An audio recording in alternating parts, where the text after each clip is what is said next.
Oi pessoal, sejam bem-vindos. Vamos falar um pouco sobre tradições, costumes do batuque. Eu tenho visto que muita coisa acabou sendo esquecido, ou mudaram os costumes, ou mudaram a forma de lidar com esses costumes. Mas vamos começar com os fios de conta. Na minha época, tá? A gente identificava o indivíduo pelo fio de conta. Então, veja, geralmente eram 3, 4 fios de conta, eles tinham uma regra e eu vou mostrar agora, que é o seguinte, por exemplo, eu vou até colocar, eu tenho um fio, tá? Um fio de contas, esse aqui é de Oxalá, isso anuncia que eu sou de Oxalá e que esse fio é de Oxalá, que eu fui iniciado por Oxalá. Bom, aí meu segundo fio seria o da Oxum, porque eu sou de Oxalá com Oxum. Aí eu tenho um outro fio. Bom, qual que é a diferença? Percebam que ele está menor. Isso, conforme a gente olha a distância, fala, olha, aquele é um filho de Oxalá com Oxum.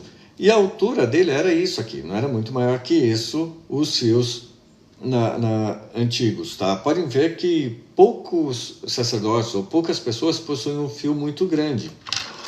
E aí pode entrar o terceiro fio, que seria do sacerdote, ou de uma passagem também que nós possuímos, uma terceira passagem. Tem pessoas que só têm o orixá da cabeça e o segundo orixá. Tem pessoas que têm terceiro, até uma quarta passagem, e pode colocar um fio do tamanho do último na cor do orixá.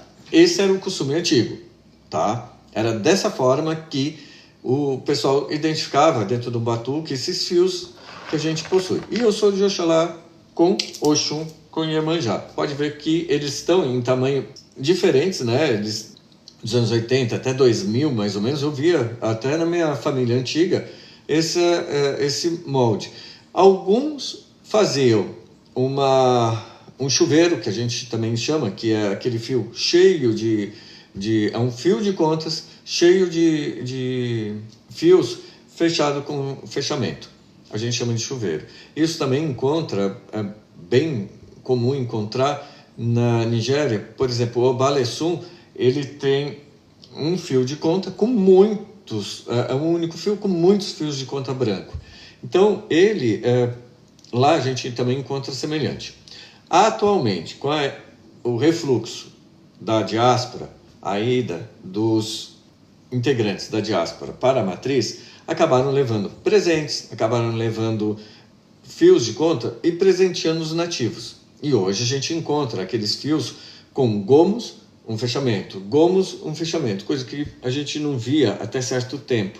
Então, veja, pode ser que eles usavam e não divulgavam ou eles usavam internamente. Pode ser que seja um refluxo da diáspora esse fio com gomos, que hoje é comum encontrar até na Nigéria. Porém, no batuque, nós tínhamos o fio dessa forma, alguns fios chegavam a ser um pouquinho maior, mas essa era a altura, chegava um pouco abaixo do plexo solar.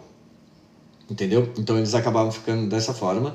Então isso era importante. À distância a gente conseguia ver aquela pessoa, principalmente quando ia bater cabeça.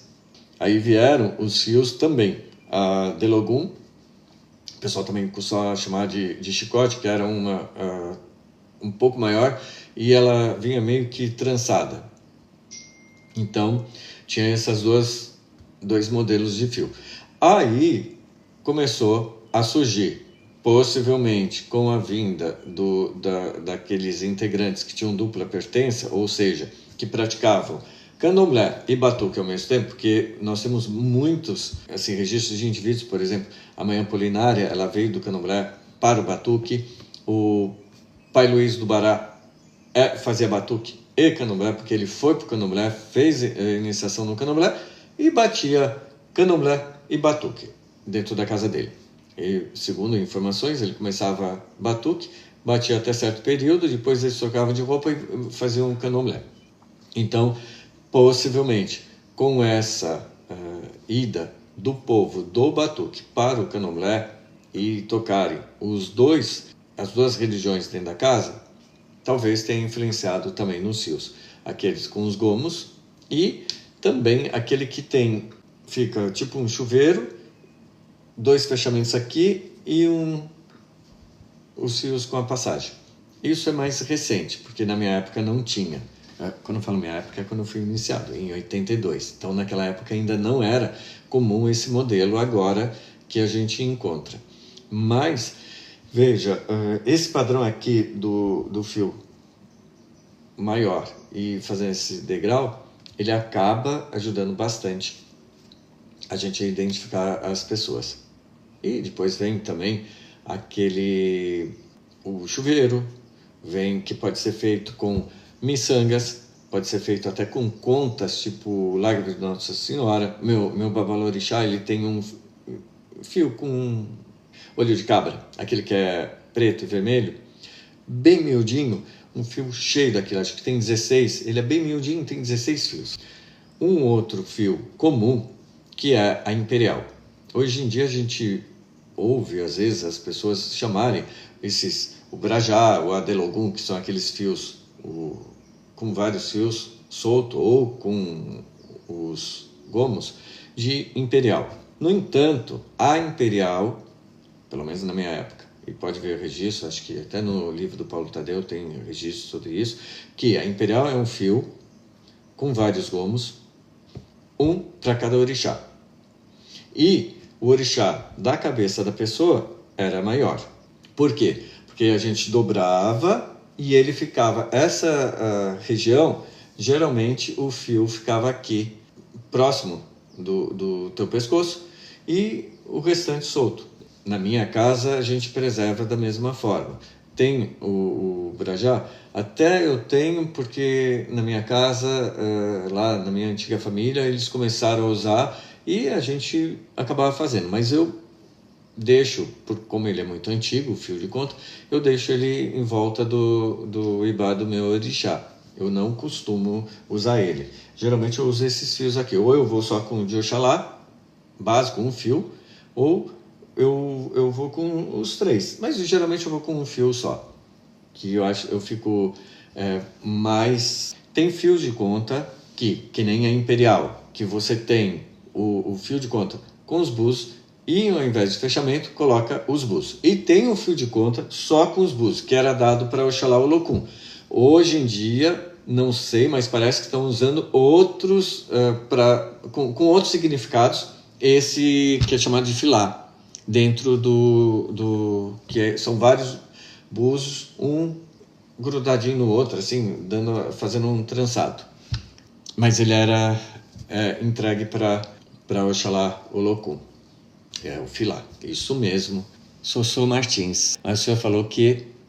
sim, já vou falar, usar as guias atravessadas no corpo, já vou entrar nisso. Então, o que acontece? O fio de contas também, atualmente a gente encontra o Legdibá. O Legdibá não é costume do batuque, mesmo porque ele é feito do quê? Rabo de elefante, de osso, de casca de coco e outras cascas, e ele é aquele que geralmente ele é todo preto. Isso ele é usado no candomblé, ele faz parte da liturgia do candomblé para algumas divindades. Não são todas as pessoas que podem usar. No batuque eu vejo que não há essa regra e as pessoas que usam acabam usando porque é bonito, porque não faz parte do batuque. Ele foi introduzido possivelmente através de pessoas que possuíam dupla pertença. Não pertence ao batuque. Então são elementos que foram introduzidos no batuque, não sabemos por quem, nem por que entraram, tá? Eles estão hoje? Estão. Eles fazem parte? Não. Eles estão ali apenas como enfeite. E, veja, é muito comum a gente identificar porque as pessoas que usam no candomblé, elas possuem fundamento daquilo e há toda uma liturgia que nem imperial. Somente quem tem o axé de búzios possui imperial. Então isso era a regra na minha época. Hoje em dia, se estão usando uma imperial sem jogo de búzios, eu desconheço o fundamento. Vamos a uma etiqueta que o batuque possui, que todos os orixás femininos, tá? E nesses orixás femininos, nós incluímos um masculino, que é Oxalá. Usam o fio desta forma, não usam ele cruzado. Então isso é uma etiqueta que tem dentro do batuque. Então, a gente, mesmo que o fio seja grande, a gente dobra em 2 e deixa ele aqui. Por exemplo, eu sou de Oxalá, eu não uso ele cruzado, somente dessa forma. Então, isso é um protocolo que era usado antigamente. Os orixás masculinos, tá? Eles podem usar dessa forma. Então, a gente identificava também os que eram de orixá masculino usado dessa forma. Ok? Então, essa era a etiqueta para uso na época. E salvaguardo uma questão. As pessoas que possuíam mais de 25 anos de orixá poderiam usar dessa forma, inclusive os orixá femininos e Oxalá. Porém, eu não gosto e não uso. Eu uso dessa forma, sempre. E olha que eu já tenho 40 e poucos anos de orixá cento. Eu ensino meus filhos que pode ser usado, mas eu não uso. Então, se eles quiserem usar a partir dos 25 anos, já com filhos e netos, eles poderiam usar dessa forma os que são de orixá feminino ou de Oxalá. Porém, e não uso. Sussu Martins, aprendi que as guias atravessadas eram usadas por quem já tem seu babá falecido. Não, eu desconheço isso. A única forma que usava assim eram orixás masculinos, isso na Cambina, na minha família e nas outras famílias que eu conheci na época também era dessa forma. Isso nos anos 80. Pode ser que tenha mudado muita coisa hoje. Vamos usar sapatos. Por que a gente não usa sapato dentro do salão, dentro do quarto santo, tá? Antigamente tudo era feito com sola de couro. E como a gente usa o couro para o tambor, usa o couro para fazer também outros rituais, então a gente não põe sapato para entrar no salão. Tá, aí vem. Ah, mas e se o meu sapato for de silicone? E se o meu sapato for de um tênis que é aquele borracha, plástico, o que for? Também não colocamos. Por quê? A gente, quando vai fazer alguma coisa para o orixá vem dança descalço, o orixá não põe sapato para ir para encruzilhada, despachar um ecó, o orixá não põe sapato para ir para que tenha que fazer, então a gente vai lidar com o orixá, a gente vai lidar descalço. Há outros segmentos religiosos, tipo o candomblé, que conforme a pessoa ela entra, ela é uma bian, vai ficar descalço. É um Yaô, até completar 7 anos e virar um ebome, vai ficar descalço. Quando ela virar um ebome, que ela pagou todas as obrigações dela, ela vai ter um abatá, que é um chinelo. Mas isso é costume do candomblé. No batuque nós não fazemos. Bom, sapato, eu acho que é isso. Não tem muita coisa que falar também. Vamos à cadeira. Na minha época a gente não colocava cadeira. É possível a gente despachar o orixá num quartinho, numa sala, quando o salão é muito pequeno, apertadinho. Então não tem como a gente despachar ali o orixá na frente do quarto santo, a gente leva ali para o quartinho mais próximo, acaba despachando ali. A minha antiga família também despachava o orixá no quartinho. Acho que tiveram oportunidade na casa do Pai Leão, a sala de pouso dele, antiga, não sei se depois de 2000 mudou, porque eu acabei não indo mais lá depois, né, de 2000, mas despachava os orixás, a gente ia lá, pegava e levava o orixá para lá e despachava. Botava tinha uma cadeira ou mais ali, botava sentado lá, tinha água em cima da mesinha onde ele jogava ali, estava tudo preparado. Pegava ali, despachava e acabou. E era assim que a gente fazia. E acabava despachando. Agora, aqui a gente não coloca cadeira. A cadeira é só em ritual fúnebre. Isso não era somente da Cambina. Todos os segmentos só colocavam uma cadeira em rituais fúnebres. Quem sabe função de Egum sabe o porquê que é colocada essa cadeira. Na frente do quarto santo ou dentro do quarto santo era algo que era proibido. Na minha casa a gente não deixa, tanto que para despachar os orixás eu coloco banquinho para despachar os orixás. Um trono, uma cadeira, a gente não colocava, justamente por conta disso que eu acabei de falar. Vamos falar sobre o ojá, tá? Veja, o ojá, ou trunfa, como as pessoas chamam, pano de cabeça, ele era usado para quê? Para evitar do cabelo ficar solto e atrapalhando. Por quê? Vai fazer alguma coisa, o cabelo lambe. Vai fazer outra coisa, o cabelo lambe. Então, a gente colocava, as mulheres colocavam pano de cabeça e os homens acabavam colocando. Eu sei que muitas casas de outros segmentos não colocavam pano de cabeça. Era até uma ofensa ir com pano de cabeça na casa dos outros, porque parecia que você não confiava e não queria pôr ali a cabeça no chão e tudo mais. Então, ninguém ia com a cabeça coberta. As mulheres até faziam penteados e colocavam enfeites, rosas, flores e um monte de coisa assim, artificiais ou enfeites lindos na cabeça e iam, como se estivessem indo para um casamento. Era dessa forma que faziam. Na Cambina, o pessoal tem costume de usar o pano de cabeça branco. Há outros segmentos que usam na cor do orixá, mas a gente praticamente é sempre branco que a gente coloca. O pano de cabeça é importante na obrigação, porque você terminou de cortar, vai fazer um reforço ali de orixá ou uma feitura de orixá, onde cortou para a cabeça, cortou para passagem.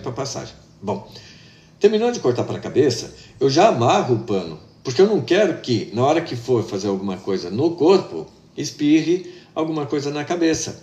Então, o que eu faço? Eu pego, já deixo ali preparado, terminou de cortar, já amarro o pano na cabeça, já deixo ali fechado, ponho o que eu tiver que colocar e já deixo ali, entendeu? É importantíssimo isso, para mim. Então, o que acontece? Muita gente informa, os homens não podem usar o ojá na cabeça. Podem, no batuque pode. Se outros segmentos não usam, é fundamento deles. Mesmo porque, veja, no segmento do candomblé, os homens não usam. Por quê? Terminou de raspar, terminou de fazer, cortou em cima, foi ali, já vai para o banho e tira. Não fica que nem no batuque. É diferente o fundamento, é diferente a forma de trabalharem. Então, o que acontece? Acabam que os homens não usam mesmo. E se os homens forem começar a usar o equeté, o que vai acontecer? Não vai funcionar, porque quem está de obrigação não dá para ficar com o equeté. Tem que pôr o ojá mesmo. E a gente costuma usar. Sossô Martins. Minhas tias usavam peruca.